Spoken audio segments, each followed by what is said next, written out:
La opinión de la gente sobre la monarquía empieza a cambiar. Se producen muchas malas cosechas y la inflación aumenta el precio de la harina, llevando a la escasez de la parte esencial de la dieta francesa, el pan. Pero naturalmente estas privaciones acaban a las puertas de Versalles. Mientras los monarcas continúan viviendo en la extravagancia, las quejas se traspasan al papel. A la corte real se le acusa directamente. ¿Sabe por qué hay tanta gente necesitada? ¿Es acaso que su lujoso estilo de vida devora en un día lo que 1 millar de hombres necesitaría para subsistir? ¿Quién es el hombre que está detrás de estas acusaciones? El mismo joven que solo unos años antes felicitó al rey y a la reina por su coronación, Maximilien Robespierre. La gente pronto tendrá un portavoz que pedirá la libertad y la igualdad por la revolución.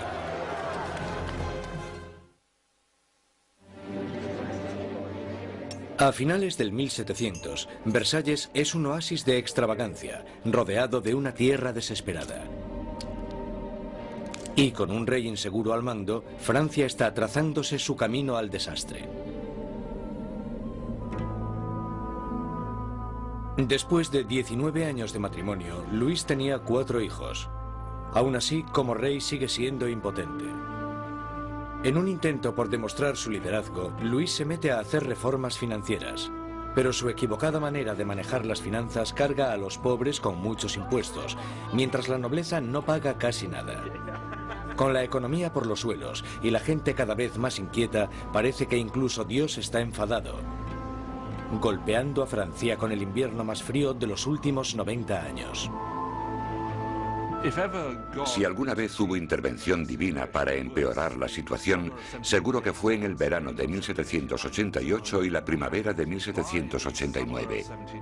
En el verano de 1788 había una creciente crisis política desarrollándose en un momento de seria escasez de comida.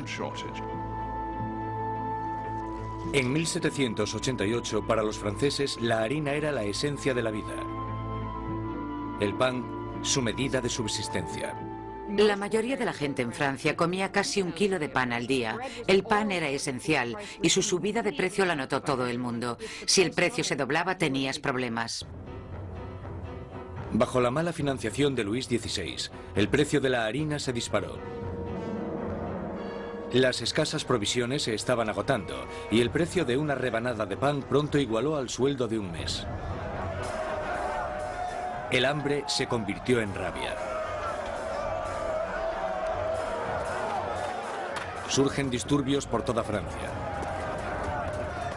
Se atacan casas. Se roban panaderías y los panaderos, acusados de guardar pan, son linchados allí mismo.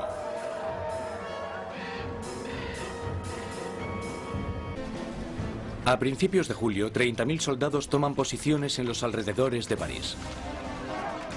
Para defenderse, la gente forma una nueva Guardia Nacional. Los revolucionarios asaltan las armerías de París y se van con más de 28.000 mosquetes. Lo único que les falta es la pólvora, y la gente sabe dónde encontrarla. En el centro de París se alza un enorme castillo de piedra, conocido como el símbolo del dominio feudal, la Bastilla. La prisión acoge los almacenes de pólvora de la ciudad y se conoce como la prisión de las torturas y las muertes inexplicables. La Bastilla había sido el gran símbolo del despotismo monárquico, el gran símbolo de los reyes de Francia yendo más allá de los límites de su propio poder. Para los franceses simboliza el horror. En medio de las revueltas se produce un sorprendente escándalo. Luis XVI despide a su ministro de Economía, el apreciado Jacques Necker, por portarse demasiado bien con el pueblo. Horas después de despedir a Necker, llega a París la noticia de que han despedido a su hombre preferido de la corte. No queda más opción que la sublevación. El 14 de julio, multitud de gente se reúne identificándose entre sí con un pequeño emblema. Rojo y azul son los colores de París, separados por el blanco, el color de la Casa de los Borbones. El tricolor ha nacido. De entre la multitud exaltada, una voz grita: a la Bastilla. Con el ataque a la Bastilla, la gente de París está diciendo: no te podrás librar de una nueva Asamblea Nacional. La gente está tomando cartas en el asunto, está cogiendo las armas y diciendo: estamos del lado de la revolución. Cuando el director de la Bastilla, Bernard Delugny, se entera de que una gran multitud se está aproximando a la prisión, intenta cerrarla. Monta una defensa desesperada, pero los revolucionarios asaltan la fortaleza y arremeten contra los guardas con cuchillos y lanzas. Finalmente, el director Delugny se rinde, pero la multitud enfurecida le agarra arrastrándole por las calles, le abuchean, le dan patadas y le golpean hasta que grita: «Dejadme morir». La multitud entusiasmada accede con mucho gusto a su petición. Le apuñalan, le disparan y nace una revolucionaria tradición.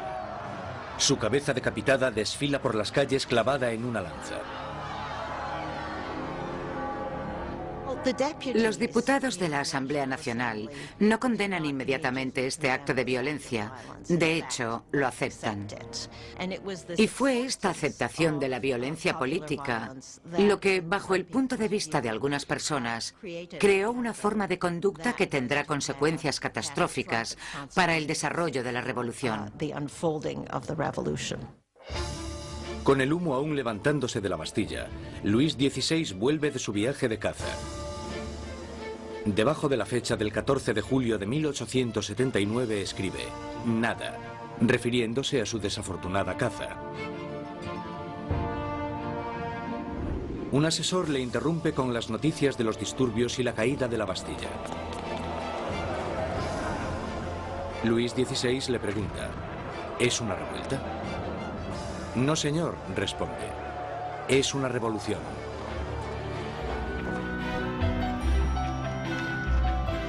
Auguste Comte es un francés nacido en Montpellier el 19 de enero de 1798, hijo de Marie-Auguste y François Comte. Es considerado el creador del positivismo y la sociología.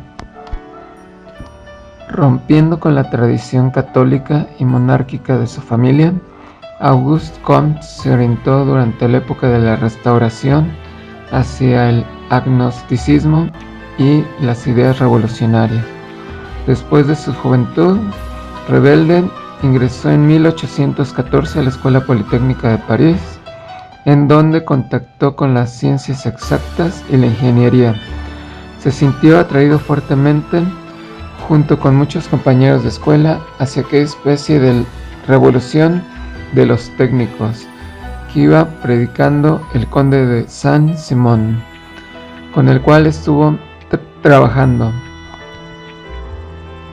Rompiendo con la tradición católica y monárquica de su familia, Comte se orientó durante la época de la Restauración hacia el agnosticismo y las ideas revolucionarias. Después de su juventud rebelde, ingresó en 1814 a la Escuela Politécnica de París, donde en contacto con las ciencias exactas y la ingeniería, se sintió atraído fuertemente junto con muchos de sus compañeros de escuela hacia aquella especie de revolución de los técnicos que iba predicando el conde de Saint-Simon. Disuelta la Escuela Politécnica por el gobierno, reaccionó en 1816 contra la opinión de sus padres. Permaneció en París para completar sus estudios de forma autodidacta, ganándose el sustento con clases particulares de matemáticas que durante casi todo el resto de su vida fueron su fuente principal de ingresos. Desde 1817 se vinculó a Saint-Simon, para el cual trabajó de secretario hasta su ruptura en 1824. Ese año fue reprobado por su maestro. El motivo de la discordia era mucho más profundo. Saint-Simon y Comte habían compartido durante largo tiempo el concepto de una reorganización de la sociedad humana. El estado positivo, última etapa del desarrollo del espíritu humano. no busca el porqué de las cosas, sino el cómo aparecen y se comportan los fenómenos. Solo interesa la descripción fenoménica y la regularidad de su obrar. Este estado se rige por la regla de que toda proposición que no pueda reducirse al mero enunciado de un hecho particular o general no tiene sentido. Lo positivo a nivel práctico será lo útil, eficaz y constructivo. La sociedad es la única realidad concreta.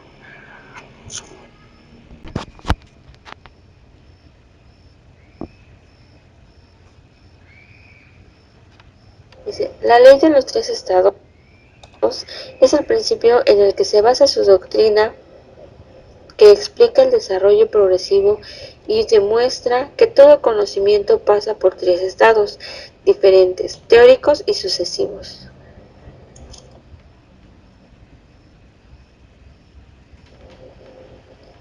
El primer estado es el teológico o ficticio, que son fuerzas divinas o sobrenaturales. Esta se divide en tres subetapas, que es fetichismo, adoración a objetos inanimados, politeísmo, fenómenos naturales, y monoteísmo, adoración a un solo Dios. El estado metafísico. En este estado se busca el porqué y la explicación de la naturaleza en las cosas mismas, a través de entidades abstractas, inmutables y necesarias. Sigue manteniendo ese carácter del estado teológico de dar explicaciones absolutas.